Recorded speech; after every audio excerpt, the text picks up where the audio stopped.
السلام عليكم. اهلا وسهلا. اليوم عندنا تحليل نهائي مباراة TSM ودارك زيرو. For the day. Get into it, ladies and gentlemen. Bands are going to get started here in just a second. Once again, apologies for that delay with getting things started, but we should be good to rock and roll from this point forward. Dark Zero has the two outer bands. TSM on the blue team has the two inner bands. TSM will be starting on attack. Dark Zero on defense. First band's coming up right now for Dark Zero as they get to knock out an attacker, and they are going to choose to eliminate Thatcher. Not blame them there. I will be honest, in the back of my head, I was sitting here thinking, is it going to be the Ash Band? Will it come through once again up against TSM? And that is not the case. Dark Zero, though, TSM actually going to take away Dokkaebi here, which I really enjoy this band, especially for something like Theme Park. Lots of clear here, and Dokkaebi definitely assists with that. We've seen Dokkaebi used quite heavily, in my opinion, on this map, so it makes perfect sense to be able to knock her out as she's become a pretty quintessential part of the info game for attacking sides on this map from time to time. Well, mine makes sense. He's been a pretty strong contender, and the same thing can really be said for Valkyrie. طيب خلينا نتكلم شويتين. عندنا دارك زيرو على قولتهم خط وخطين TSM. طيب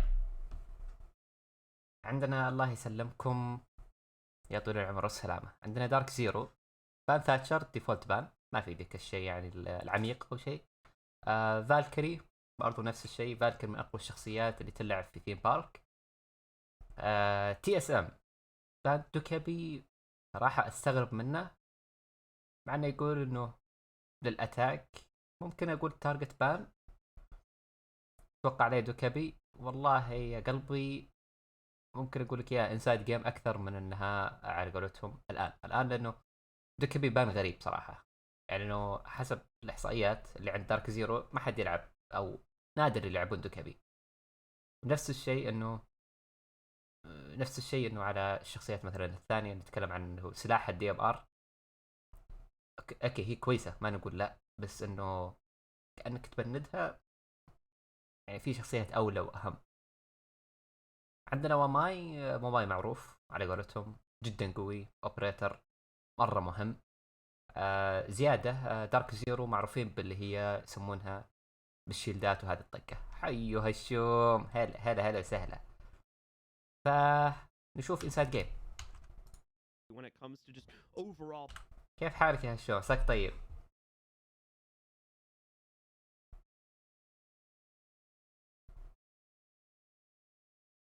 يعني على قولتهم انسايد جيم ممكن اقول لك انه ليش اوكي بندوا الدوكابي، يعني انه على كل راوند راح تفرق معانا الطريقه هذه.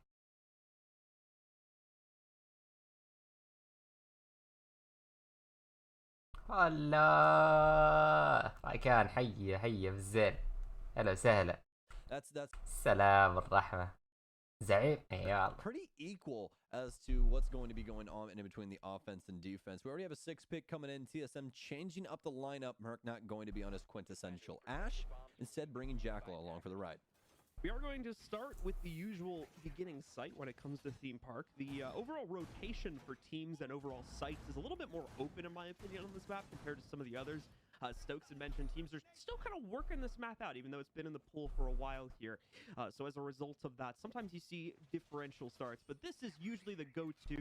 This is the throne room. حلو جوك. Very easy. انت ما شفته يا رايكان ايش صار؟ ما شفته وش صار حرفيا. Of it, just because you do have to watch out for the top down clear.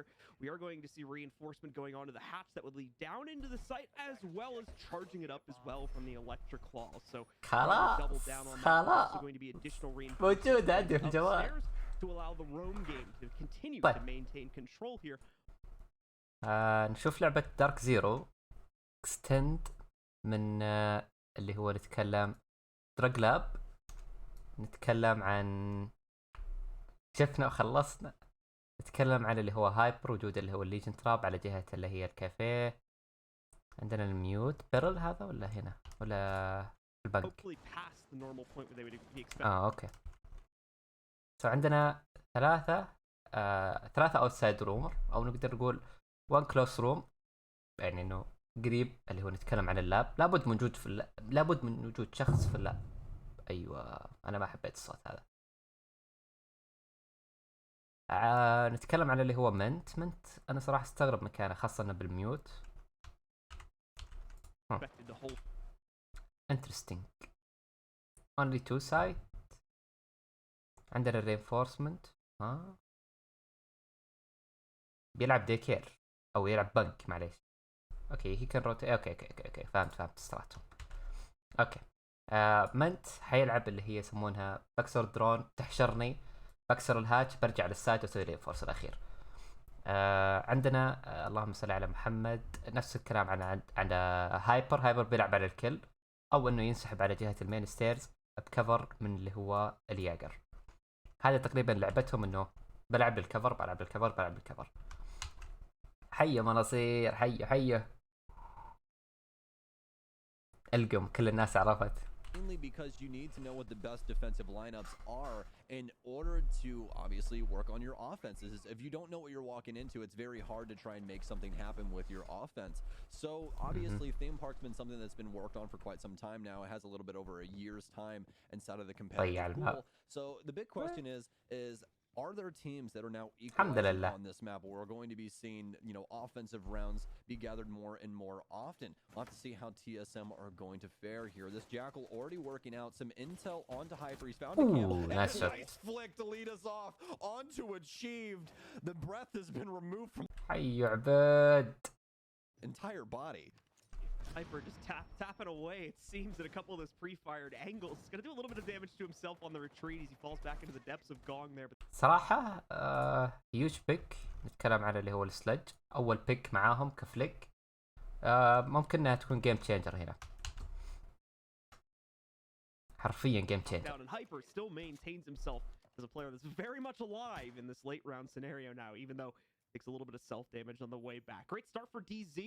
Puts it down to a 5v4. TSM so far not giving themselves the capability to trade that back. We're still early days for this round with a little under half of it to go. It's very interesting to see that a lot of the fraggers nowadays have been picking up C4 this 1.5 scope on the roam and already في عندنا نفس ما قلت لكم، معليش الماوس بس خرب. عندنا اللي هو زوفيا ماسك اللي هو اللاب، جهة اللاب الطقة هذه، يجيهم اللي هو الكفر اللي هو من جهة السموك، بطريقة اللي هي اللعب انه انا كفر لك وانت تكفر لي. هلا سهلة جون. In here for TSM inside of Drug, they've got a Jackal track inside of here, but it's actually going to be Geo to pick up Mint on the other side of the map. I don't exactly know if they actually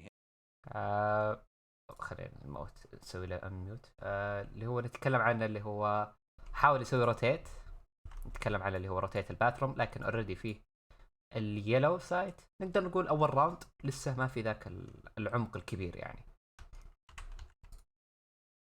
Yes, actually Geo ended up getting the mute through the sidewall from Yellow Stairs. The TSM have cleared out the drug lab area as they continue to barrel down onto this yellow wall. Still have some electronics to get rid of and are going to be desperately needed to get these walls open, and they still have to worry about Hyper on this roam inside of Tellers. And neither of the electric claws been dealt with. والله أحس الآن مكتوب لطيف. 20 seconds remaining too. 4-2 على طول. Picking up kills out of absolutely nowhere it seems. 15 ثانية. Guys both go down in a split second of each other here. Eclipse and Hot and Cold are the only ones that remain alive here. Hot and Cold's going to try to get aggressive and it will fail unfortunately. Merc حركته حلوة. as well. Now Eclipse will be able to maintain for at least one Yellow depths. already opened. Now try and stop the rest of the push here. 1 second remaining. No, There's he the can't. commitment, but Eclipse might still be able to. صراحة well played من فريق تي اس ام. دي زي حرفيا الاكستنت حقهم اللي بزيادة، وان الروتيت حقهم اللي لعب فيهم على شخصيات اللي هو الليجن، شخصية اللي هو الميوت اللي هو حاول روتيت لليلو، ما قدر ابدا انه على قولتهم يغطيها صح. انا صراحة استغربت من الحركة اللي هي انه نتكلم عن بداية الراوند اللي قلت لكم انه يرجع للسايت او يطب من المين او يطب من الهاتش حقت اللي هي البنك. استغربت جدا انه فيها رينفورس اوريدي جاهز. ايش ليش ما ماي جاد مرة صير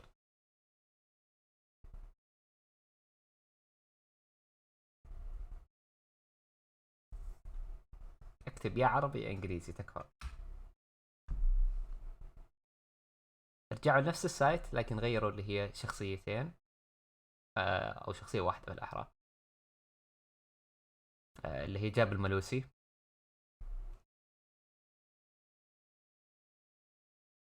You will be shocked from Chala. Just wait. I've watched it. Don't worry. At all, especially on such a close range engagement. Hot and Cold had the drop on Merc, but he just was not able to win things out with that AUG. Really surprised actually that he wasn't able to get that kill, but that's just somehow ما يحتاجون حاليا. انت اوكي ليش ما يلعبون باش؟ حرفيا ما يحتاجونها، حرفيا ما يحتاجونها، بالعكس كويس انهم ما جابوها.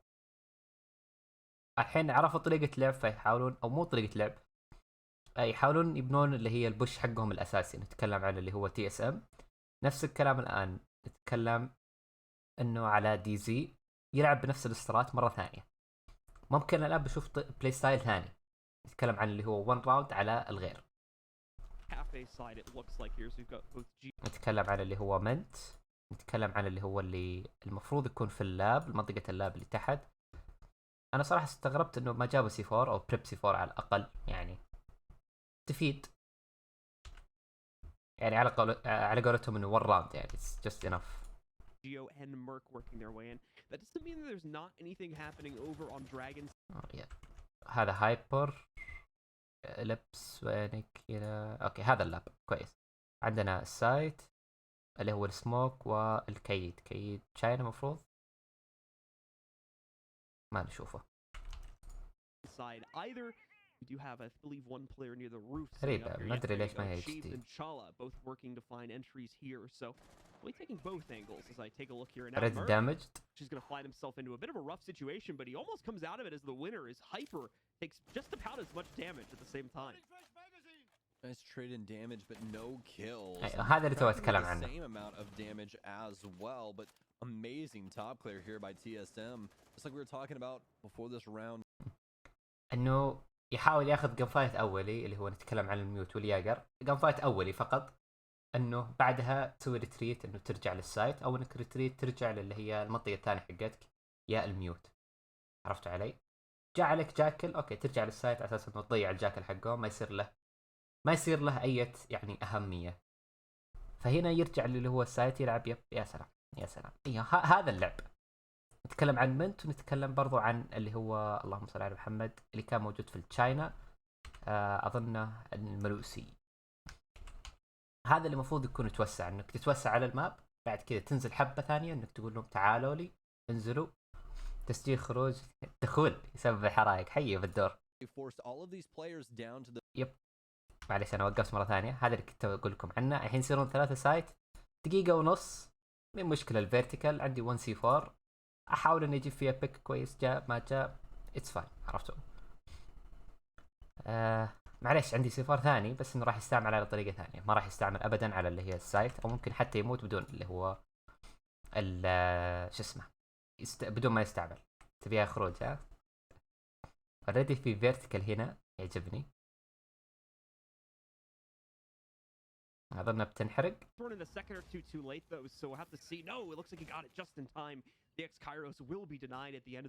هذا اللاب، هذا اللي نتكلم عنه اللي هو السي 4. هذا هو. شفتوا هذا اللي تو اقول لكم عنه السي 4. لابد انه السي 4 يلعب. مستوى الليفل، او مستوى نقدر نقول مستوى اللعب اساسا عالي. ليش عالي؟ لانه كلنا عارف شلون طريقة اللعب اللي ضده، وشلون عارف انه ديزي يعرف يلعب كيف طريقة اللي هي TSM، و TSM عارف كيف يلعب طريقة اللي هي ديزي.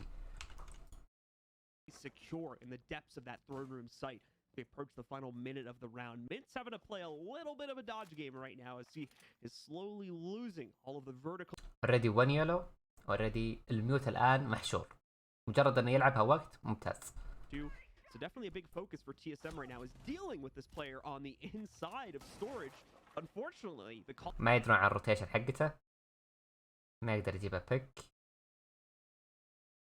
غصب يلعبون اجريسيف. هذه شغلتك انت ريفراجر، ما يقدر. Find the trade for that, and even better, Chala pushes the advantage further by 1 player. Luckily enough, the job has already been done for these Dark Zero roamers. They've delayed all the way down to 30 seconds. Usually a minute and a half is good enough, but they've also gotten Merc for their pleasure as well. Pop the yellow wall, and now it seems like we're going to have a party. TSM surrounds the 15 building, seconds. surrounds the site.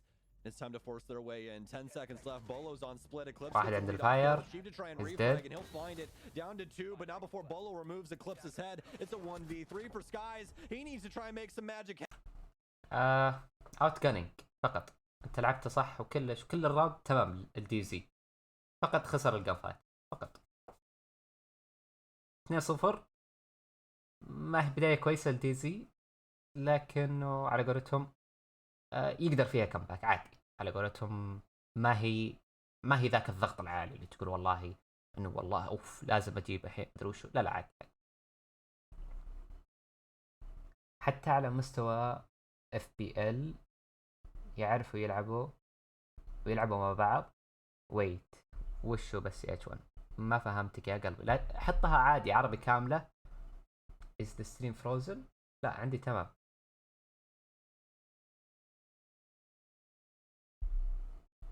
الجودة عندك. Time, but TSM's offenses are looking so very good, and I have to continue to talk about this simply because this is theme park. This map is not easy to attack. Talk to any professional player inside the scene. This map, to be God's honest truth, is terrible for offense. It is so very difficult. There is a lot of angles you have to worry about.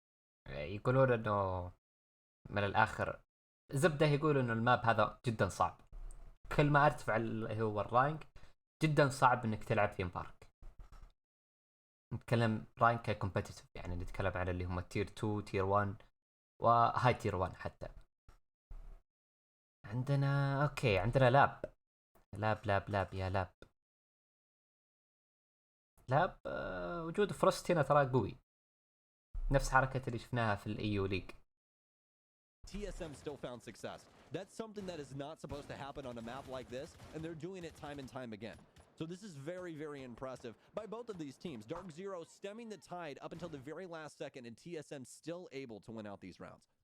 Impressive stuff on the opening 2 here from TSM, definitely lending some credence to why we see them pick into this map as the opening one for this.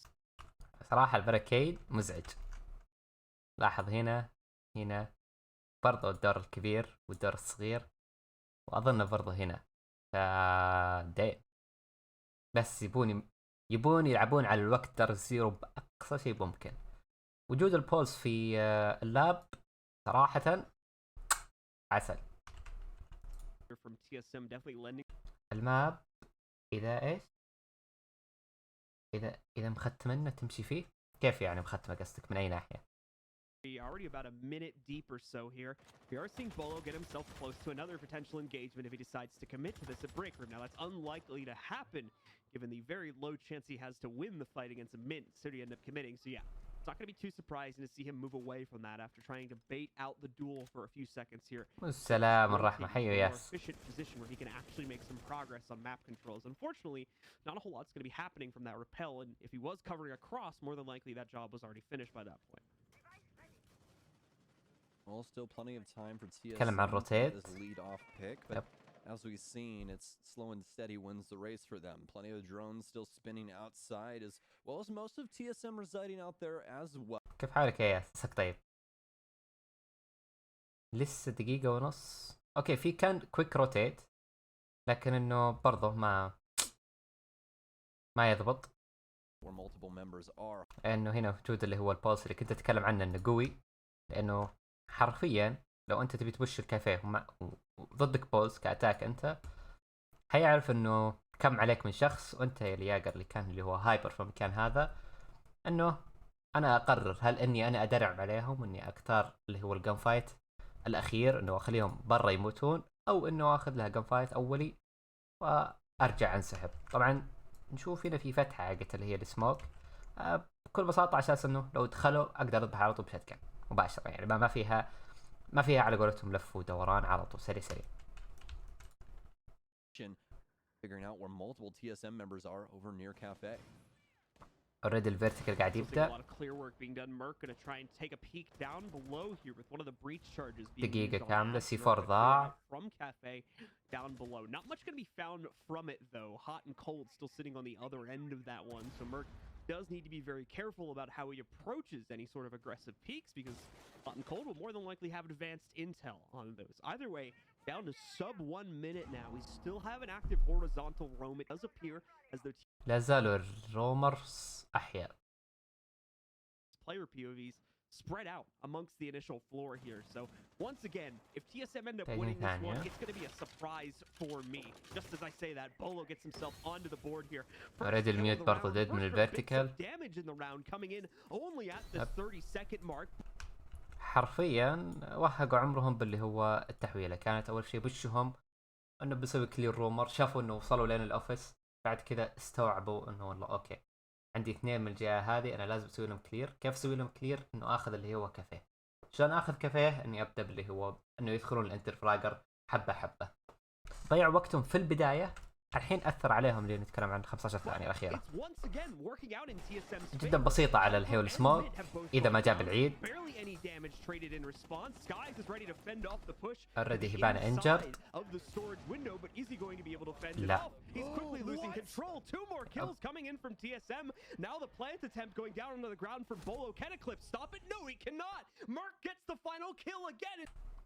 على طول اللحظه اللي السموك اللي قرر فيها انه يقول والله خليني اناظر الجهه الثانيه. لا انت عندك انجل مره سيف مره كويس كذا عسل. طبعا خلينا نقول لكم اللي هو التكتيكال تايم اوت. ليش؟ انه هو فقط دقيقه، يا انهم يسوي الريست. احنا معانا دقيقه لازم نسوي ريست الان. نتكلم عن دارك زيرو نفس الشيء على تي اس ام، انهم والله وضعهم عندهم فري كيب جوينج ذا مومنتم. انتم عارفين طريقه لعبهم، انه والله حاولوا انكم تاخذون بس اللي هي اوت جانينج. نحاول نستعجل مثلا في الاخطاء اللي هي من هنا يمين يسار يمين يسار، اموركم في السليم. على قولتهم يا انه دارك زيرو يصحصح الان بوقت التايم اوت جدا. يحتاجون اللي هو ديزي اللهم صل على محمد. يحتاجون اللي هو التايم اوت، انه 4-0 وانت ما بديفنت. على قولتهم ثيم بارك ما هو من المابات السهله اللي انت تلعب فيه كديفولت، من المابات الصعبه اللي انت تلعب فيه. نشوفهم على قولتهم. شوف الراوند كيف يلعب الحين. اجين نفس الاسترات، نفس ممكن البلاي ستايل نفسه.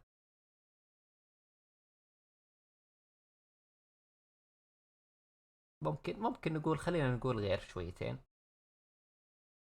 Only have this round and the next make an impact on the defensive up before they have to jump on the attack, which is traditionally deemed as a little bit more of a difficult side from time to time on this map. Obviously, TSM is looking to change that here today. They've already started to line up the same bits of aggression that they used on the previous two throne room attacks as well.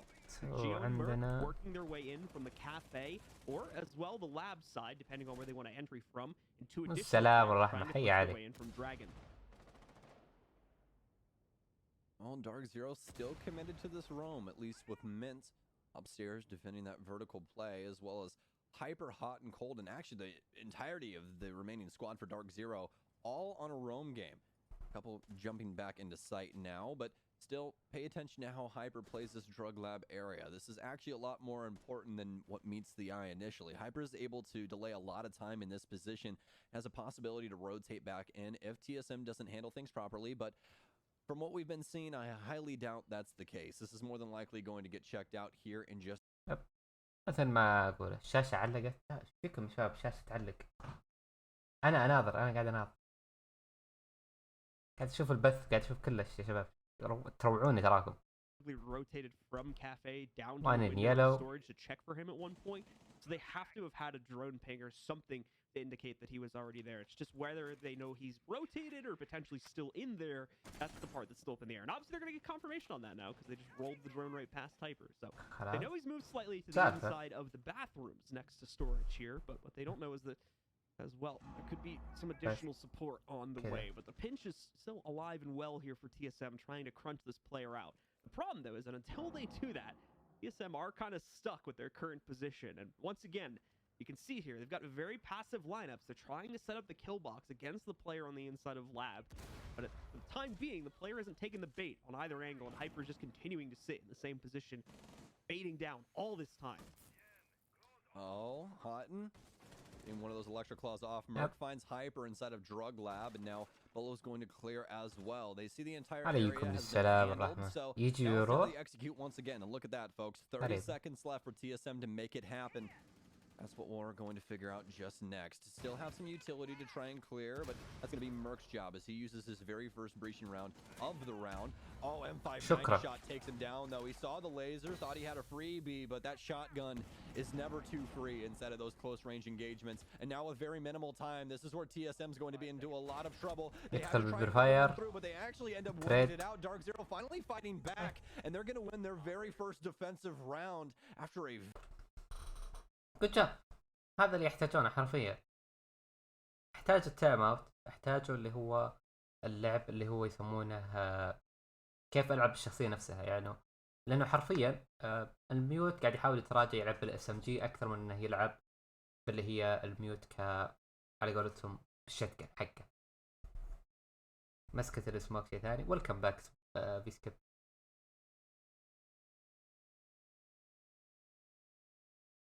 حرفيا لعبة صحيحة.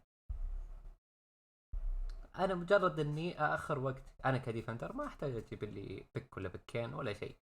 انتم شفتوا كيف الحشرة حقت اللي هو ملوسي، اللي هو نتكلم عن المنطقة هذه في الراوند اللي قبل، اللي هو وجود الملوسي في هذه المنطقة، يعني وجودها في اللاب يعني لابد منه علشان انه الاتاكر يخاف انه يسوي بوش. زيادة انه الانتري فراجر هذه شغلته. حاول انه يذبح اللي هو الاش لكنه ما قدر. سوى اللي عليه، بس سوى اللي عليه بزيادة بعد. ضيع وقتهم، ما اعطاهم ذاك الوقت الكبير. هذا اللي كنت اتكلم عنه. اوكي، اعطاهم في البداية ايش؟ الحين سؤال بكرة كم باوز لنا؟ والله يا قلبي كل ذي الاسئلة تقدر تسألها بدر يا بيسكيب. بلشوا ديزي يرجعوا، يا سلام عليك.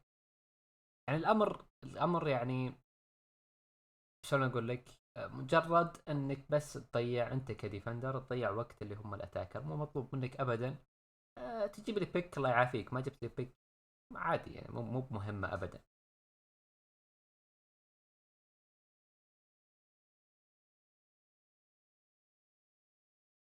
كيف الجي برو معك؟ جميل. So what does TSM do? Well, they can't ignore Hyper, so they have to pinch him out, get the intel. Merc finally gets the pick, but there's not enough time for them to try and force their way into sight. Dark Zero plays the swings extremely well, plays those angles tight with the shotguns, and locks TSM out. Hyper's going to take some initial damage at the beginning of round number 6 here, as he'll be caught, I believe, on the spray from Bolo coming in from one of those two break room windows. No one else going to get hit. لسه بدري ينسحب على طريقة لعبة هذه، لسه بدري ينسحب عليه. صحيح انه على قولتهم تدمج، وصحيح انه ما بعد دخلوا ريدي رابل انزوفية عندهم جهة الكافيه برضو، فقاعدين يحاولوا يضغطون عليه من جهتين. ريدي الميوت هنا. اوكي سوري. Given that Dark Zero have figured out a way to, at a minimum, slow down the pacing to a pretty massive degree here from TSM. It does look like TSM still bringing a lot of the same type of flair here. They're looking to take small amounts of map control, deal with the roam game, and then explode out onto the site when the time should come very, very late into this round. Pretty much getting close here to completing the top clear now. A few players still causing problems, though. You could see the player just on the top side of الفيرتيكال اللي قبل شوي بس على هذه المنطقة هذه كاملة، علشان شفتوا الفيرتيكال الصغير هذا كل ذي المنطقة. فهذه فائدة اللي هو الفيرتيكال وقد ايش حجمه قوي في اللعبة يعني. Working together around the arcade area, and there we go. They're actually going to be able to pinch out Merc here. He goes down. Eclipse will finish off in just a second. There is a trade for Geo to take down Skies in a separate fight. Another fight's going to occur as well. This one goes into the favor of Achieve, but Mint quickly trades that back from the inside. يقدر ينسحب هو إليبس الآن، أو معلش هو هايبر. ما عليهم، ما قصروا أبدا. جابوا البيكات، جابوا اللي هو أول فايت الحين يرجع اللعب على قولتهم بهدوء شويتين. Plenty of crossfires. Merc existing in an area of the map that was not necessarily safe, surrounded by the enemy, especially around the yellow stairs area, but at least able to get the refrag and eventually equalize here for both squads. Down in the last minute now, though. ممكن لعبة الياقر الآن. Versus 3, and still plenty of utility at their disposal to try and clear some areas out, get some of this verticality working into the offensive favor. That's exactly what they're going to start working on. Breaching charges for Bolo, Gio assisting on these vertical angles, trying to find anything at all to get one of these lead-off picks that they desperately need to try and work their way into sight. You don't want to try and make this a 3 versus 3. Anything less for Dark Zero is a positive route for TSM. Quick little flash check to the inside of the storage window 10 there. seconds. Gonna do much besides act as sound distraction, and now push comes to shove here for TSM. They need to force their way in. Hyper picks up the initial defense. Another one's gonna be found as well here with Mid chiming in. Last player is gonna be Chala, and it won't stay that way for a really. مجرد تضيع وقت. جابوا البيكس، ضيع وقتهم على الفيرتيكال، ما هم عارفين، ما جمعوا انت الكافي اللي هم نتكلم عن TSM في الوقت اللي هو حق الدقيقة كاملة. تكلم انه والله اوكي انا عندي دقيقة 3 اسوي ريست على السريع. لا عادي السويتش يا مناصير يسوي زي ما تقول اللي هو الريست للكل. ما فيها اي حاجة يعني صعبة. شكله بتصير اكستند على اللي هي جهة الانيشن اللي هي الشيشيشن اللي هي المنطقة هذه. لازم عندنا بعدها رينفورس متأخر، هذا لازم ينفتح. عندنا برضو حق دار الأوفيس ينفتح، ولازم برضو هنا عندنا كم من حاجة يعني غرض بسيط ينتهي هنا اللي هو الراوند أو ينتهي اللي هو اليوتيليتي حقت الديفند. تسخين ممكن، ليش لا؟ It really seems like both of these teams have put in a lot of work on this map to make sure that these roam clears and how they handle their map control is well thought out, and that there's no real attempt from the the defense to try and get back into the round once they're starting to bide for that map control. They lock down these staircases. We haven't seen a single flank happen from either team yet on these defenses so far. This is just very, very well done. So Dark Zero hopefully tying things up here for their sake. To try and continue to force TSM into a bad position. But Chala now with the secondary shotgun. I was actually not aware that Frost got this in her kit. That's actually Mira's secondary shotgun. She also has the Super 90 as a primary, but most people use her SMG, which is one of the most unique looking SMGs in the game. It's kind of like an extended version of the cock gun that we have on Caviera. So we'll have to see exactly what he's bringing that for reasons wise. Not too many windows for them to hop in upstairs, but if somebody hops into a frost mat, it'll be, at least a good chuckle. But if you guys didn't know, this actually isn't a full-on, int or anything like that. Frost is actually most effective against silvers as well as diamond/champion players. That's her 2 most effective, planes of existence. Got a weird bell curve. It's not even really a bell at that point anymore. It's just a weird shape. But It's just a very سالفة يا شباب تعلق. حاولوا تقررون الجودة يا شباب. النت تعبان يعني.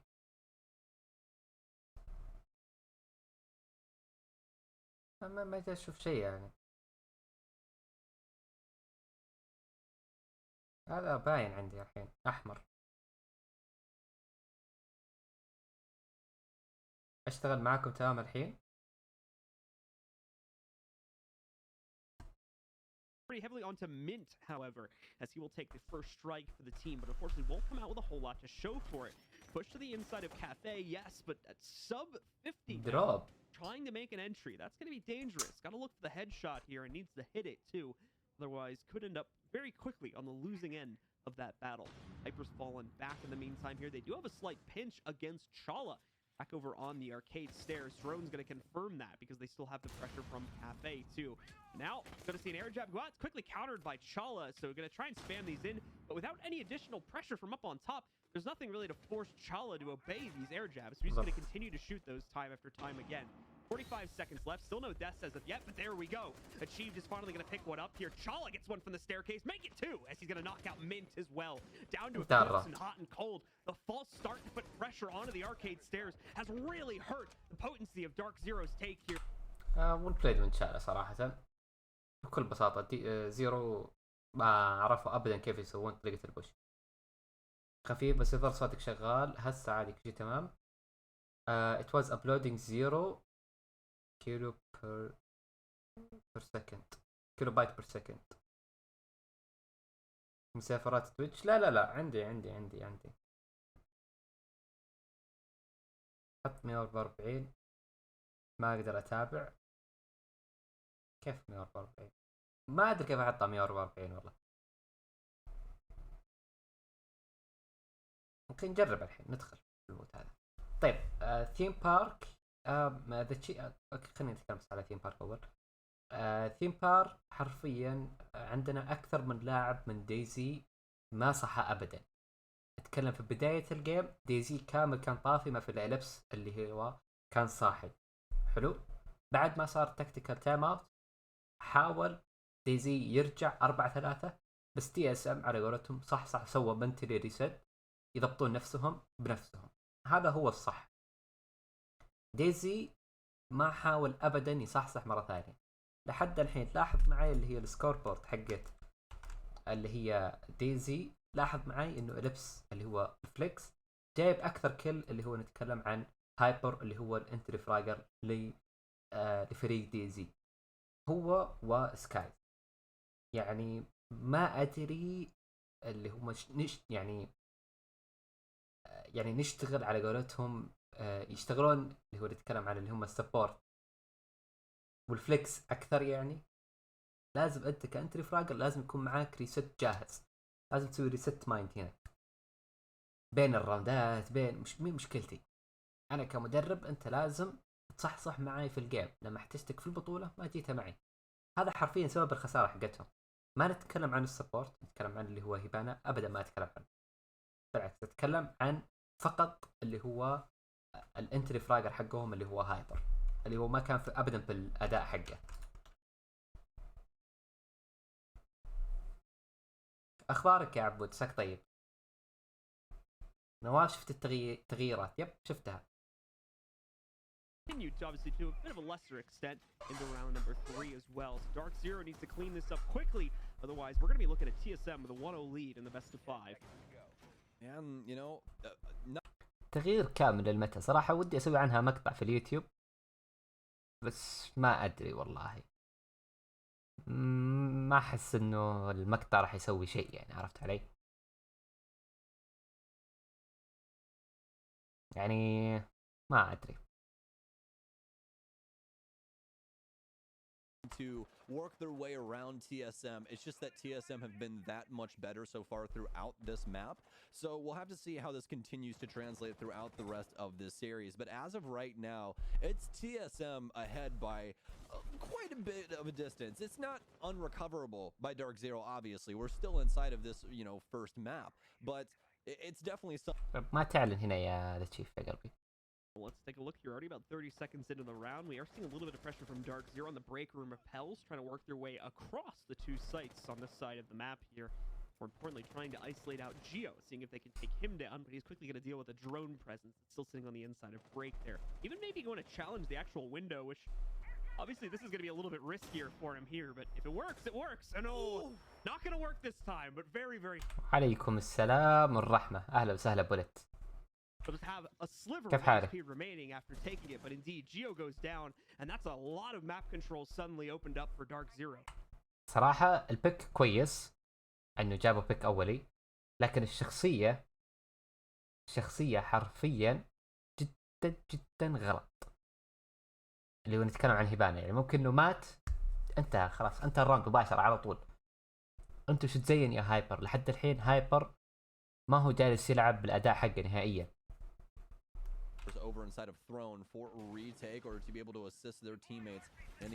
زيادة ذا تشيف او باندا، ما ادري اذا تعرفون كيف احطها ب 144 الجودة، بلغني ما عندك اي مشكلة. Drone in finds him as well as Jackal available for the offense, so Merc could run into some issues, but now he's already found safe harbor back inside of sight. Less than a minute now for Dark Zero to work their way in. Lots of drones taken out. Actually, drone economy looking quite strong now that I'm actually taking in all of these players. This is looking very good for DZ going into this last minute. It's more than anything been a lack of droning from Dark Zero, and it's kind of been working out okay for them because of the fact that they're usually able to find position. اللي هي الجودة بدل 360 هذا اللي المفروض انه يصير. Slow things down, but that just really hasn't been necessary. It's been working okay for them. Guys, a little bit of self-damage there, but that won't matter too much. Nice. What does matter is Chala picking up the big kill from the depths of storage here. Now getting smoked out. He's مع gotta be السلامة. cautious of the hop in, but that's not much of a problem. It's such a close range fight. Takes down Min. Skies has an exchange. تقريبا اقدر اقول انتهى الراوند. حرفيا خايفين من الفلاج انه نتكلم عن الشخص اللي متواجد في جهة اللي هي الباثروم، نتكلم عن الجهة اللي تو على اليمين. تقريبا ما هو جيم ابدا. يب تريد ولا ما هو تريد، ما عاد عندك وقت يا سلج، تسوي اللي تسويه، عليك فلانك، عليك كل شيء. 144 160 اقل جودة.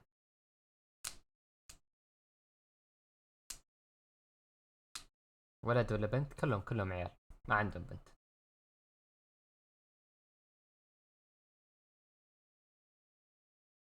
Halls against you, man. You might end up on a YouTube video if you're not careful. Sledge is going to be our first ban here. That's a ban coming from Dark Zero as they have the two outer bans on the top UI there. TSM will have a response. A pretty quick one at that, so they're not changing whatever they're picking. They're going to knock out Nomad, which is a ban we don't see a whole lot, but again, it makes sense in the context specifically of Consulate. Okay, I want to say these defensive bans first before I say a word, okay? Before I say a single thing. The next one's going to be Valkyrie. There's no way that they let Valkyrie through on Consulate. If you let Valkyrie through on Consulate, you're going to run into some major problems. You sure? Yeah, I'm positive. I put my entire career on it. My whole career. Valkyrie ban. It's a good thing you put your career... طيب وش ذا؟ وش ذا؟ مو ولد ذا. اوكي مو ولد.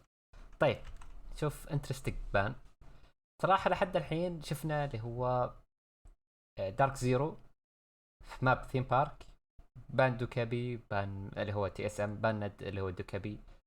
ما شفنا ذاك الفاليو الكبير، لكنهم انتصروا بسبب انه والله قاعدين يفوزون على اللي ضدهم. نتكلم عن دارك زيرو اللي هم TSM فاز على الدارك زيرو بسبب اللي هو انه دارك زيرو ما هو ابدا في الاداء حقه، نتكلم كلاعيبه ككل. طيب نتكلم شويتين على دارك زيرو اللي هو السلج بان والفالكري بان. عندنا TSM خطين عشان كل يعرف.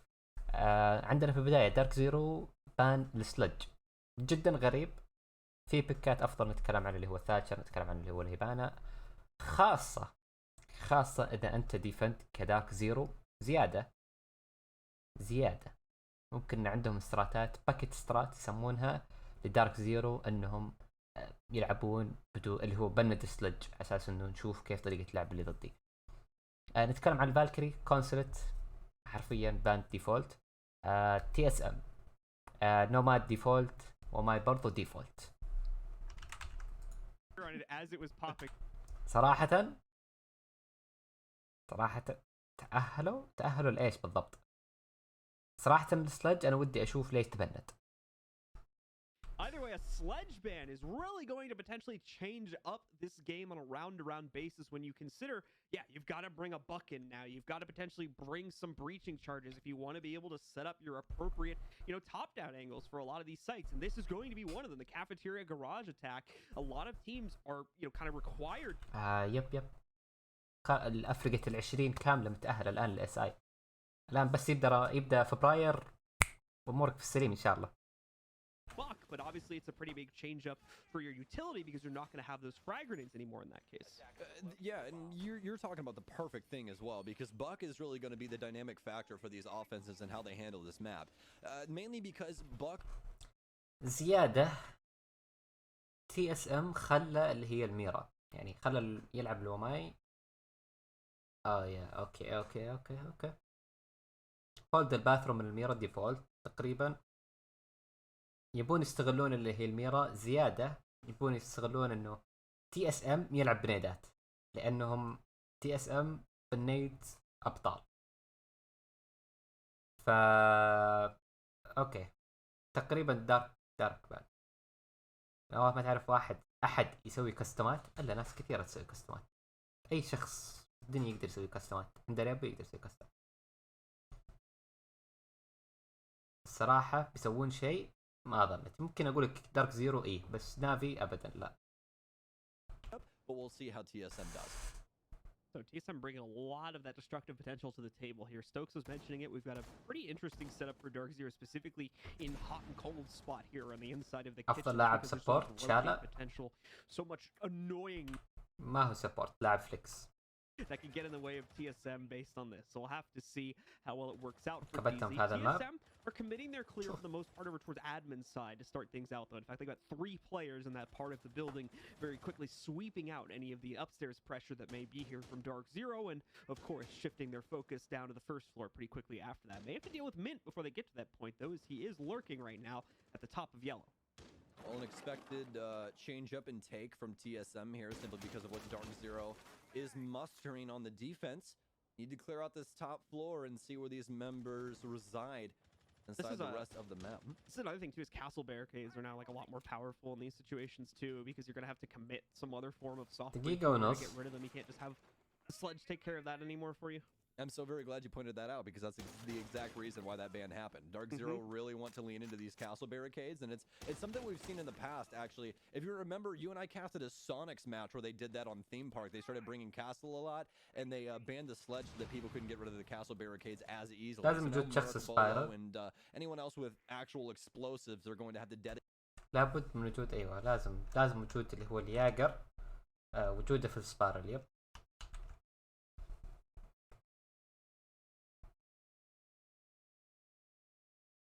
الياجر راح يبعث اذا لعبها صح بعد تايمينج صح، يجيب له بكان. Effects that might arise from that. That's all assuming Dark Zero continuously picks into the castle, though. So we'll wait and see. This has been a very passive round, by the way. We're at 45 seconds. Kills should start happening at any second here, but up until this point, it's been very, very quiet indeed. Coming down to the wire, though, at 35 here. Indeed, the bullets are going to start flying. It's a 1-for-1 to start it out. Hyper gets a quick exchange after Achieve is able to take down Mint in the depths of that bathroom position. He'll quickly fall back into the basement after finding that one. He'll be stuck in a 4v4. Still only 20 seconds left for TSM, though, so TSM has to move quickly in order to make sure they can still get this kid onto the ground. Still plenty of opportunity for them, and lots of util at their disposal in order to clear out anything they need in order to get this plant down. But the problem is now they really don't have a safe arbor in order to do so. Geo swings on White Van, but it clips from down. حرفيا ثواني غلطهم كذا صغير بس حق جيو. البلانت ينزل هنا. افضل مكان الان عنده هذه المنطقة لسبب واحد فقط. في اوكي الميرا في وجهك ما عندك مشكلة، بس عندك 2 في اليلو، فمستحيل انه ما راح يسوي لك تريد على هذه المنطقة. غلط كبير انك تروح هذه المنطقة، لانه انت عارف اوريدي انه فيه يمكن انه عنده روتيشن، او 100% في روتيشن الديفولت، وانت بتوتر اساسا من اللي هو الوقت، عشان كذا انتهى الراوند لمصلحة فريق دارك زيرو. فيب صراحة لونج ارم عشان راسك ما يبان. نتكلم على اللي هو البلانت حقه اللي كان في المنطقة هذه. المفروض اللي هي اللونج ارم عشان انه راسك يا الملوسي ما يبين. يا اخي فرق بالكلانات اللي برا وهنا اكيد يفرق يا قلبي. هذول كم لهم واحنا كم لنا، بكل بساطة. بكل بساطة متى تأسست اللي هي الاي سبورت؟ بدت برا، جت عندنا تو تجي عندنا تقريبا نتكلم عن 2015 او مو 15 خلينا نقول 16 ايش 16 ما بوقت. يب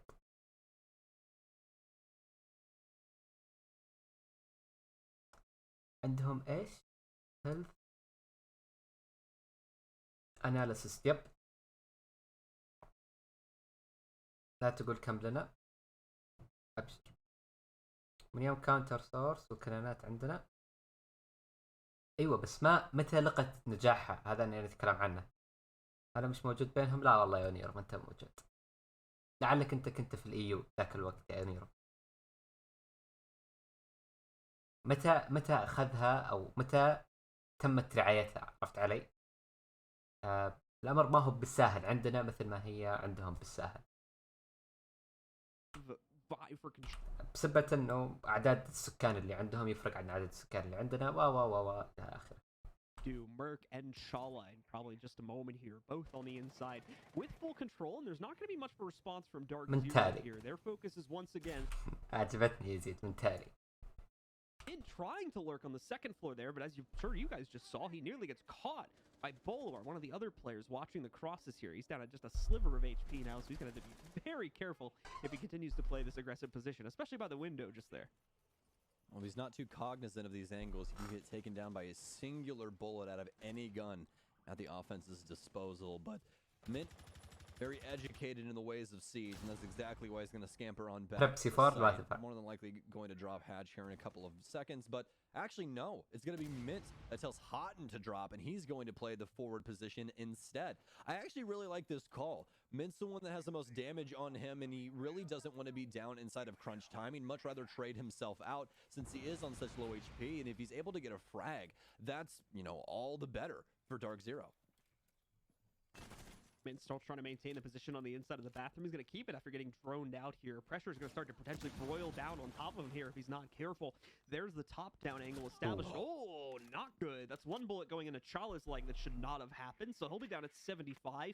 Not the end of the world, but it's one less bullet he could potentially take from an opponent as well. So still counts at the end of the day here. As we enter the final minute of the round, you still have Mint in that garage position, or excuse me, not garage, bathroom position here, causing problems, but finally, he's going to feel the heat here and be forced back down to the basement with his final 45 seconds approaching, and Dark Zero probably feeling like they can just fend this off from the depths of the actual site now. It's been quite impressive so far. ترجع الحياة الطبيعية. بعضهم اللي ياخذها ستريمينج، نفس اللي هم بعض اللاعبين المحترفين مثل اللي هو شراد وطقته. بعضهم يقول والله لا، وبعضهم والله يرجع للحياة الطبيعية اللي هو يتخرج من الجامعة ويتوظف ويلعب يكمل حياته يعني. Gio still has to pop this panel and try and find another avenue to work his way inside. We've been seeing Dark Zero's long angles work out, and that's exactly why Gio's going to go for a separate avenue to plant this. Chala gets the first frag. Gio planning on yellow pillar, but I don't think anybody's found him just yet. They tried to work their way in from the rear. Are they able to stop the plants? Oh, they're not. Hot and cold, though, with almost two big frags, but it's the TSM. عندنا ماب كلب هاوس. مين أخذت TSM يا قلبي؟ ما في أي متعة يا قلبي، حرفيا ما في أي متعة. كله ديفولت. كلب هاوس صحيح إنه كله ديفولت، بس يعتمد نفس طريقة اللي هما BDS وG2. لاحظ إنه كان فيها تويكات بسيطة اللي هي يسمونها أشياء مرة بسيطة تعطيك اللي هي كويسة. والله إنه إيش؟ أعطيني بوجو، ما فهمتك. Maya's not seen the light of day. I'm going to assume that this is going to be Wamai as well. Just because, whoa. Take it back. We're going to be getting rid of Mira. نروح على الأوبريتر بان. طبعا هنا سوينا سكيب يعتمد على الخبرة. يا سلام عليك. نبدأ بTSM بخط واحد، دارك زيرو بخطين. طيب قد شفت بطولة كود عربية؟ لا، أنا مجرد أتابع رينبو على حسب اللعبة، يعني مرات أتابع فالورنت، يعني أشوف كذا وكذا يعني. بس كود أبدا، لأنه ما أحب اللعبة ولا ألعب اللعبة ولا أطيق اللعبة، فليش أروح أتابع وأحرق نفسي؟ أروح أشغل نفسي في شيء ثاني أحسن.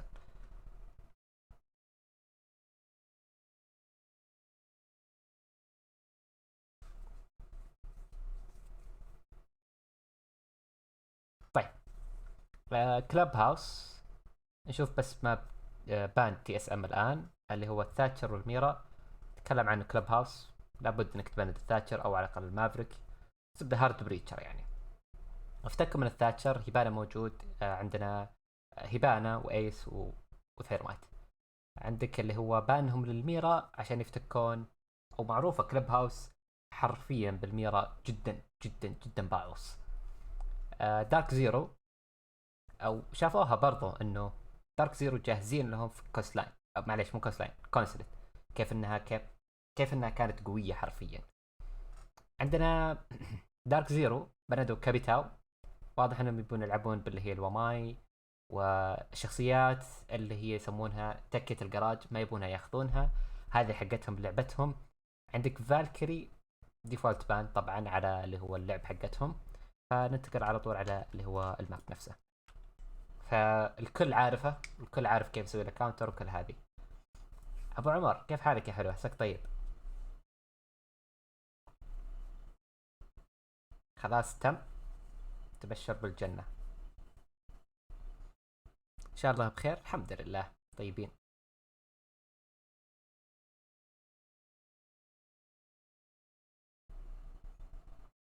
Was looking for. I assume the Echo is going to go away with his recent nerfs. Not too many people prioritizing him in their lineups because he no longer has invisibility on his drones. They just simply float on the ceiling. Still just as effective as they were, but not nearly as invisible. TSM switching things on over to Goyo to stack these utility pieces around the site and force Dark Zero into a clearing protocol. Although they are going to be playing for the wall to be open, that's more than likely why they brought more expendable shields, so that they could try and bait as much utility as possible. This is practically the remnants of the 20-second meta, just obviously improved to where the offense can have some effect over it. They're going to have a pretty cheeky Goyo shield downstairs to play for Swamp as well, which is kind of a weird spot to be playing. We saw earlier in the NAL season, the Sonics actually had quite a weird strat down in this area with Castle, where they banned Sledge on this map and then set up Castle barricades on those doors and prioritized playing down low to assist with Garage. But this is not of that same facet. This is a little bit different, just a stray Goyo shield downstairs with Bolo playing behind it. But as we've heard from some professionals, mostly Canadian, the last thing you want to do is try and, you know, dance with Bolo when he's got a shield in front of him. Yep. Definitely the case here. Hot and cold in the meanwhile, going to be working to open up the balcony wall here. Already dealing with the bottom portion, just has to finish up the top side, and they'll be in and have access to the site from that initial angle. TSM very much expecting that, though. They didn't bring any capability to charge these walls and prevent access from the attackers because they knew the Maverick was going to be in play. So instead, they're waiting for the potential push to come in. If they are only going to have this angle to access the site with, they are more than likely still not going to be able to make it in with an appropriate amount of space to act. هنا يجي اللي هو المافريك اوبريتر، هذه قوته. فتحوا في دقيقتين مرة ايرلي، ولا طبعا في دينايل ولا شيء طبعا، ولا يحتاجون ابدا اللي هو الدينايل. Garage, where Geo is currently playing. Those have to be the next objectives here for Dark Zero. Otherwise, things will be very tight when they push into the site through just that single angle they have open. Well, still lots of opportunity for Dark Zero to work their way into Garage. Currently working on the panels with that Mav line across the top. Trying to blow this wall up, but Bolo currently is on yellow stairs. Possibly find himself a frag صراحة here. انترستينج، يعني اماكن اللي ضدهم. تويتش اول ذبحة على الياجر اللي كان في جهة البار اللي زي ما شفنا في البداية. Post 1:30, so little less time on the clock, but واحد محشور عند اللانش دور وجراج دور، ما انتبه. start working their way onto site, but TSM well aware of what's to come in the next minute, falling back into better defensive positions across the board and trying to assist each other through crossfires. But this is going to be the main priority right now for DZ. They need to focus on Geo. They need to get him out of the garage, and then next follows is that case. يا ساتر Geo gonna be under a lot of pressure right now. يا Even with the additional ساتر. magnets to try and catch some of these, the flashes are still gonna end up booming right into his face. Merc though levies off some of the weight from him, but ما unfortunately يقدر. Geo's still going to fall to hot and cold when he makes a desperate push up those garage stairs to take him down. So the advantage still very much in the favor of Dark Zero, despite the pickup that happened for another one of their players a few seconds prior. Bolo gonna take a lot of heat here too, as he tries to hold top blue here. He's gonna go down to right around 25 HP, and really can't play for red stairs control anymore. He's had to fall all the way back down to near basement blue. So this is gonna be a tough situation. The only thing that's working in TSM's 7 favor at this seconds. point is the timing, Plant. and they have to try and leverage that to stop the attempt, which is gonna be coming in right now. Here we Yep. go, hot and cold. Gonna have to try and put it on the ground over these next few seconds. The attempt has been made. Bolo's been caught as a result. Oh, of the no, smoke. Charles with the Dizzy. swing. Do they get the kill? Yes, they do. And TSM Oh, no, closes out Dizzy. round number 2. الغلط الوحيد فقط، يعني انت سويت كل شيء كويس، اخذت كنترول. او خليني اقدم شويتين. يب هنا. او هذا الراوند الثاني، معلش برجعكم شويتين بتعبكم معي. اخذت كنترول باك تحت سوفي معليش ثواني بس Another one of their players a few seconds prior. Bolo gonna take a lot of heat here too as he tries to hold top blue. 23 ثانية. And really can't play for Red Stairs control anymore. لأنه يخطون يستغلون اللي هم تشالا يستغل الخطأ حقهم. فكونستراكشن بلو ثواني بس. اوكي هنا الديد. يب البلانت جدا هنا مكانه غلط. افضل مكان للبلانت هذا، فالسيتويشن هذا افضل بلانت هنا. ليش؟ باك مكفرك من تحت، نتكلم على اللي هو بولو ماسك بولو نتكلم، وتشالا مفتوح له. معروف انه في لازم في شخص بيجي اذا نزل البلانت بيجي من جهه اللي هي الريد ستيرز، وهذا اللي صار حرفيا. نتكلم عن بولو انه المفروض الحين ديد، لاحظ معي هذا هو ديد، ما قدر يسوي روتيت. ميرك اوريدي لاهي، لاحظ ان البوست بلانت قاعد ينزل بس التشالا قاعد يتقدم على هذه الجهه اللي هي السموك حقته. طبعا ميرك بس انه يلهيهم، تقدم يلهي الزوفيه يلهي الزوفيه يلهي الزوفيه، ذبحهم الاثنين خلصوا. That is smoke. So he's able to swing through, get the double. حرفيا البلانت هو اللي بعص الدنيا كلها. عندنا اللي هو راوند هنا مناسب. كلب هاوس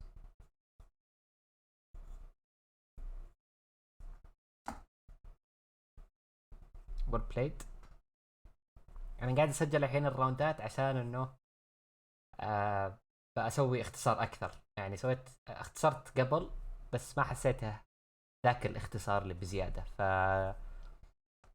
هنا او في اليوتيوب حرفيا ايش اللي بزينه، ابى اقص المقاطع اللي انا ما احتجت اني احللها او اني جلست اسولف معاكم فيها. فغالبا ويلكم باك عبود، غالبا المقطع ممكن ينزل لكم 20 دقيقة، ممكن ما بكامل هنا انه مع السلامة. بسبة انه والله صراحة قاعد اشوف في راوندات انه قاعد بس اني اسولف معاكم انتم يا اللي هم الشات اكثر من اني قاعد احلل اللي هو الراوند، لانه ما اشوف فيه تحليل في نفس الراوند، فيصير هنا اللي حق اليوتيوب يقول انا استفدت ايه. عرفت علي؟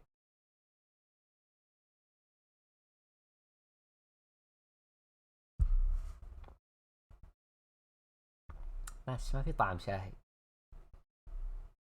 ابدا، ما في طعم شاهي، مويه حاره يبيلي يكثر. ممكن انه واحده ما كفت شكلها.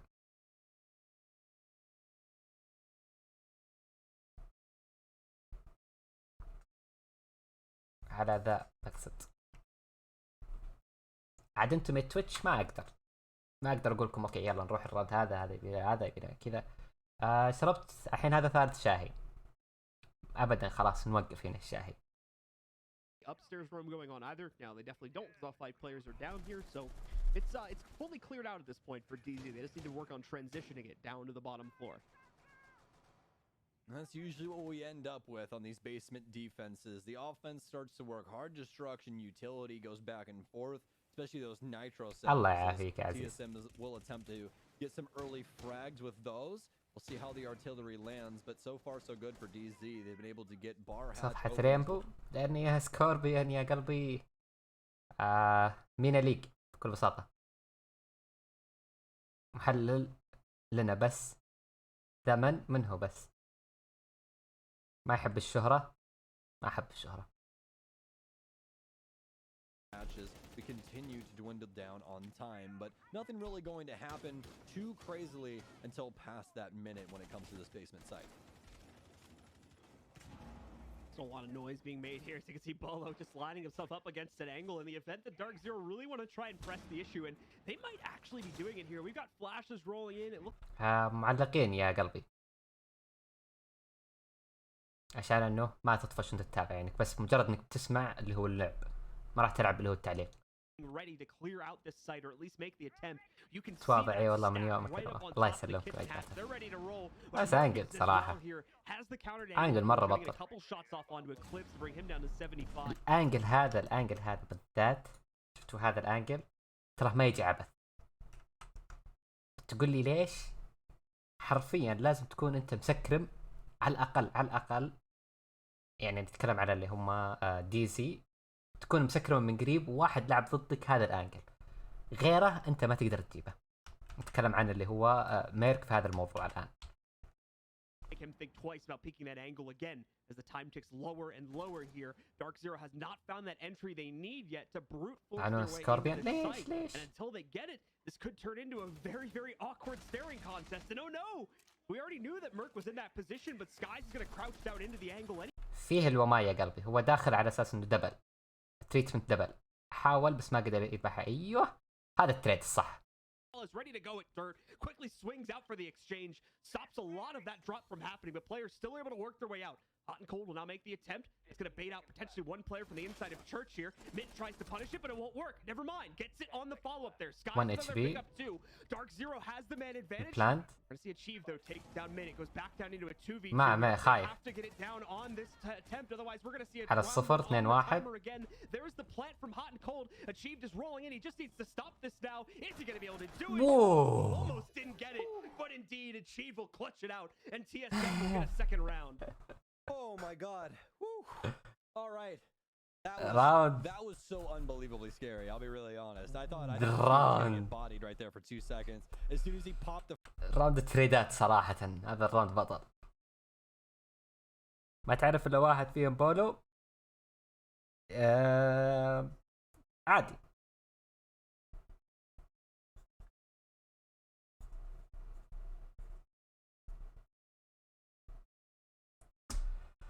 راوند لقطة أنفاس قبل شوي، والله راوند لقطة أنفاس.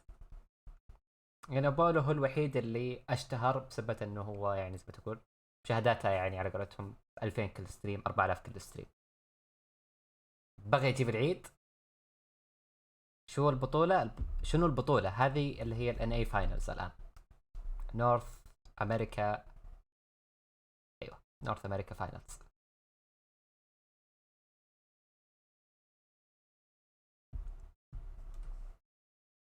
You know, you have some other implications that you can possibly have with different operators. But that lineup, that is about as good as you can get. صراحة راوند أنا سجلته، لازم ينزل هذا. هذه البطولة مثل ما قلت لك يا قلبي تبع أمريكا، صارت وخلصت يعني. البطولة هذه تعتبر ثاني أقوى بطولة أقدر أقول بالنسبة للرينبو. أقوى بطولة اللي هي 6 انفيتيشنال اللي راح تكون ان شاء الله في فبراير. طبعا يا شباب ترى بعد ما نخلص من التحليل هذا بروح نحلل اللي هو الباتش نوتس. كان ودي انه اخليه مقطع يوتيوب بس انتم بدكم فيه فابشروا. Cash as you would normally see here. Gonna leave Bolo to the inside of it playing with Achieved, and more likely we'll see a few of these players shuffle over the next few seconds.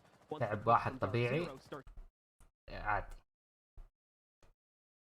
جدا، لاعب عادي زيادة ما اهتم له لانه لاعب رانكد. انا اللي اهتم لهم هذولي اللي هم حقين الكومبتيتيف. Don't exactly need that. You can push things to the extreme and you're more than likely still going to 1-for-1 yourself. هو ما ودي يا عزيز عشان انه شو اقول لك، احس انه هو كذا ودي اخليه بالحالة يعني. ما احس ينفع تويتش. فهمت علي؟ فهمت فكرتي يا عزيز؟ But any hard destruction that they attempt to put down on the cash wall, Achieved is simply just going to get rid of it. He has 2 impact grenades set up for destruction. ثواني بس، هنا افضل شيء اليوتيليتي اللي هي على زوفيا.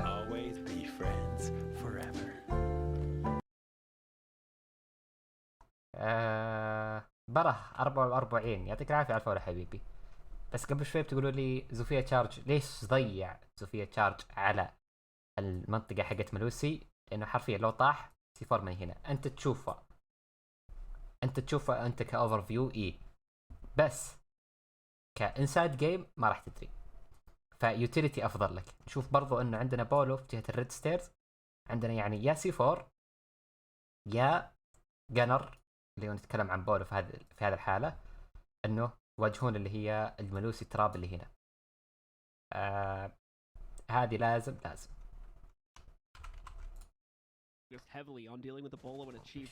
مو لازم تحللها، هو اغلب ما لها حلله يعني. احس اكثر ما لها اخبار، عرفت؟ انا قناتي ما هي اخبار، قناتي هي تحليل كيوتيوب ايضا.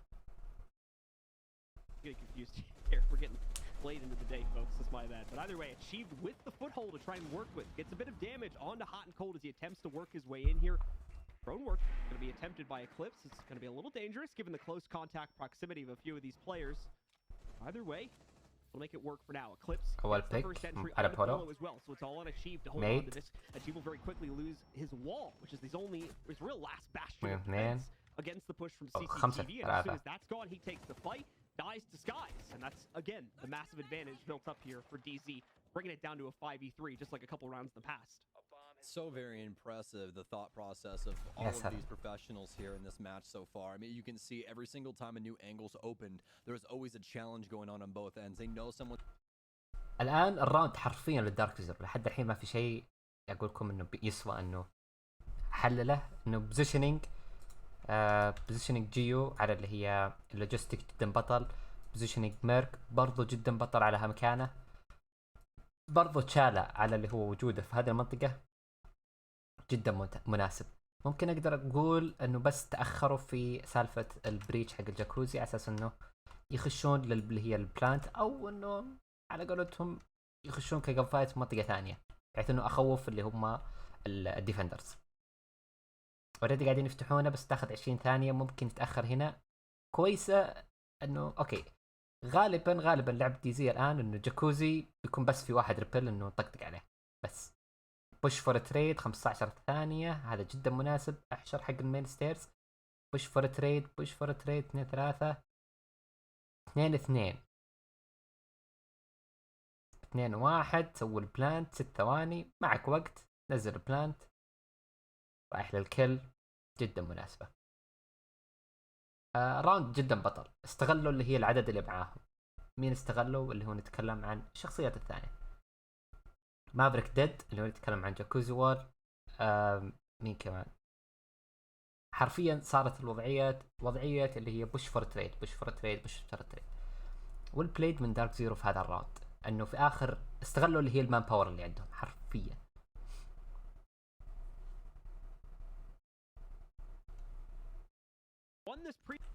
برضه هنا اقدر اقول الاي جي ال خذ اللي هو يعني راوند عادي صراحة.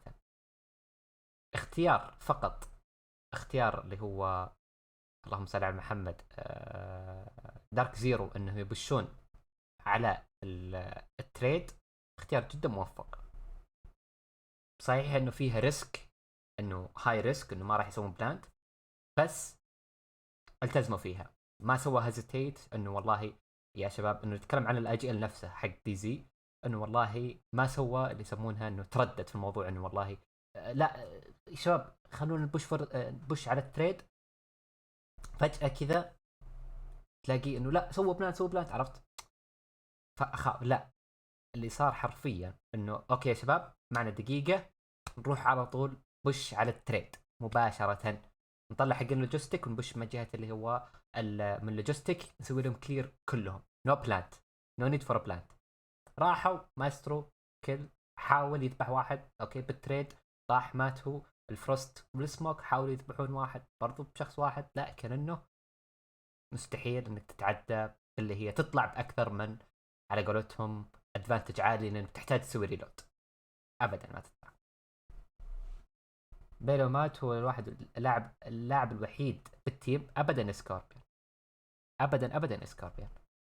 اللعب هنا في نتكلم كهاي تيرز، انه نتكلم على اعلى ليفل في اللعبه، ابدا ما هو لعب انتري فراجر وخش رش السات وهذا. كان شفت بي تي اس ياخذون كل البطولات، انا اقول لك اياها. like I've talked about, the last time this site was attempted, that is nowhere near the end of the setup here. We've actually got one member of Dark Zero really off on his lonesome here. Hyper on a big lurk back on the first floor. He's got another player close by on the roof, but انا جيد باللعبة. مستوى اللعب في الرانك يختلف تماما عن اللي انت قاعد تشوفه الان معي. اوكي عارفين عنه. نايس جود جاب. 2-2 4. صراحة الاوراق كلها تعطيك انها كويس. خذوا كنترول اللي هي جهة الكونستراكشن وخلصوا منها الان. مستواهم عالي. نعم. Really needed, got rid of the roamer, and now they can start to clear things out. Some skeleton key work done by Skies inside of Master just for سيت اب درون. جهزوا كل شيء. لسه ما نبي ناخذ كنترول اللي هي السيسي. نبي ناخذها حبة حبة. Bolo still downstairs inside of stock, and this is going to be a big switch up as well. Bolo actually having Nice rotate صراحة. where this position could possibly favor a nitro cell just a little bit more, but still obviously has the opportunity to actually bounce those off of the hatch and get rid of any hard destruction on that double panel for cash. So could possibly be the play for him down low. Gonna burn out the ADS is still sitting on the inside. Eclipse ما راح فازوا. ما راح يجيب كل حتى ضد هذول. Also get himself a nice frag grenade pick though against Merc, and that'll open up a lot of territory. You can see he goes down deep in the depths of the cash room there, so a lot of potential territory for DZ to now be able to push into. عرفوا انه واحد كروس بريتش. Speaking of which, Bolo goes for a wide swing out the breach and unfortunately is unable to catch the player that's actually on it. 5-2. ما أخذوا كنترول الجراج. دايم دارك زيرو. أبي أشوف الراوند. أبي أشوف الراوند. أبي أشوف الراوند مرة ثانية. أبي أشوف الراوند مرة ثانية. Bounce those off of their game plan and it's يا ليل يا ليل يا ليل. 30 ثانية. أوكي. أبي يرجع من هنا. أوكي. عندهم جراج. عندهم 2 ريد ستيرز. تسريح قوي.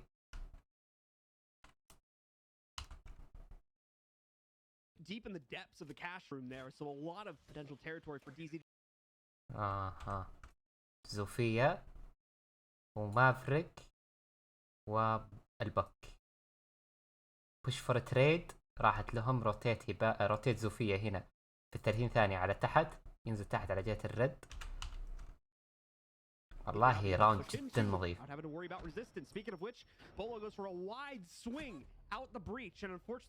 على البريتش.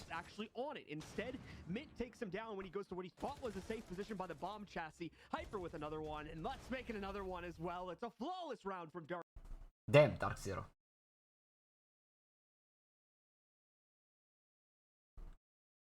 ليش تصريح قوي يا جون؟ عليكم السلام. حي يوسف. ذكرتك. ليش تصريح قوي يا جون؟ بالعكس حرفيا لعب المينا يا سكوربيان يسمونها شلون اقول لك. كل ريجن له طريقة لعب حلو، وفي طريقة لعب يسمونها اللي هي عالمية انترناشونال بلاي، اللي هم الافرقة اللي مرة قوية اللي فازت بالسكس انفيتيشنال اللي هي اقوى بطولة في اللعبة، وفيه اللي هم الريجن بلاي اللي هو على حسب المنطقة اللي انت فيها. مثلا احنا يا سكوربيان احنا مينا ليج، انا انت العرب، منطقة العرب الشرق الاوسط حلو. لما اجي اواجه واحد ضدي على قولتهم فاز بالسكس انفيتيشنال، عرفت علي اللي هو نتكلم على اقوى شيء في البطولة، اقوى شيء في اللعبة، طبيعي راح يفوز عليه 7-0 ولا كأني ولا شيء، ولا شيء حرفيا. احمد الله ونشكره. مهما مستواك او مهما كان مستواك في الرانك، ومهما كان مستواك ككومبتيتيف، ومهما كان مستواك طبيعي جدا انه يفوز عليك، الطبيعي. بتقول لي ليش؟ ابى اقول لك اللي هو الخبرة العالية اللي شافوها في اللعبة خلتهم بهذا المستوى، عرفت علي؟ نفس الشيء ترى، نفس الشيء، مو فقط مينا ليج، نفس الشيء في الريجنز الثانية. تشوف انت افريقيا ما تقدر تطلع، ما تقدر تفوز، توصل ثم تطيح مرة ثانية. مثلا خلينا نقول ريجن اللي هو انديا، الهند عندهم جمهورهم، عندهم كل شيء، بس لما يجون يواجهون برضه على نفس الكلام على اللي هم خلينا نقول ايباك، ما يقدرون يوجهون، ما يقدرون، في فرق المستوى مرة عالي. فهمت علي؟ To play with currently. Now Eclipse is going to be able to sneak his way to the inside of Logi. I say sneak kind of lightly because it's very obvious his opponents figured that out when he dropped down. Bit of a risky skeleton key there, yeah, as it does really confirm the position. I thought he would have got shot through the wall he blew open, but Merc actually ends up with a very nice lineup through the next. اللي هم مصر قصدك وهذه يا يوسف؟ Through that Mints. ابدا لا، تبع المينا ليك حقنا. حقنا اقصد انه احنا يا الشرق الاوسط. Unlucky, not gonna be able to pick anything up. So for the time being, TSM stays with the advantage, but indeed it's gonna be a very short time as Hyper finally picks up the trade just below with the red and blue stairs. هدي في الكلمات يا سكوربيون. Instead of holding the garage to cut off rotations, he instead goes in stock and plays the hatch. But the issue is now is as many rotations as you can possibly cut off. It doesn't really matter if the members don't have enough pressure on them to move. Hot and Cold now the only remaining member upstairs. He's one inside a garage. ثلاثة الرات حرفيا. شو ما يبلش الجيم يا رجال ما نصير. يا ثلاثة. Don't leave your teammate hanging. جيو سحب على أم الميوت.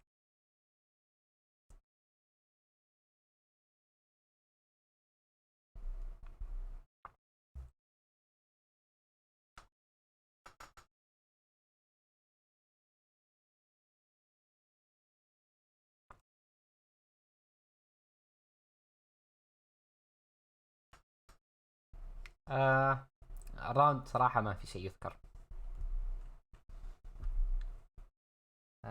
طيب برأيك من أقوى أفرقة بالمينا؟ أتوقع اللي قاعدين يلعبون في السي اس ال 8 هذول هم أقوى حاليا، أقوى 8 أفرقة. صحيح أن بعضهم تفرق. أوكي ذي كم باك. أوكي دقيقة صار فيها كم باك. توقعت 3-3. ليش انتهت أكثر؟ وش 4-2؟ تعال هنا 4-3. أوه نو، لا تقولي من غلط جيو. ثواني يا شباب ثواني. Hot and Cold now the only remaining member upstairs. He's one inside a garage, but great trigger discipline. Did not shoot there. Still safe for the most part on information, but he still has one predator upstairs that he has to worry about. Yep. That one is on red stairs. Mute jammer affects him, but he gets caught out by the mute. Yep. غلط جيو again. Does he know that he's moving forward? Oh, does 3-3. Hot and Cold with a very nice pick, but now down under one. Geo still on the roam, and I don't exactly know if they still know about this. الحين ليجن خاف، ما ادري مع وين بيجيني بيك بسبب انه ما بيق اللي هي الراوند اللي قبل. شوف معه. Hyper seemingly want to clear out garage just to make sure if Geo's still here. Oh, beautiful utility usage. Uses the concussions to see exactly where this man is. Sees him on the rafters. Don't exactly know what's going to happen just yet. Hyper with a beautiful flick. Geo not knowing that they've. اوكي صراحة والبليد من ديزي هذا الراوند يسجل لهم حرفيا. راوند يسجل لهم حرفيا يسجل لهم.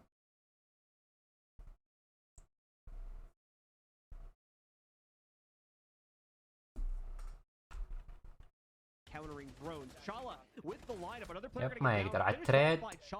نزل بلانت. being the one to kill him there, but he took out Hot and Cold before going down. صراحة والبليد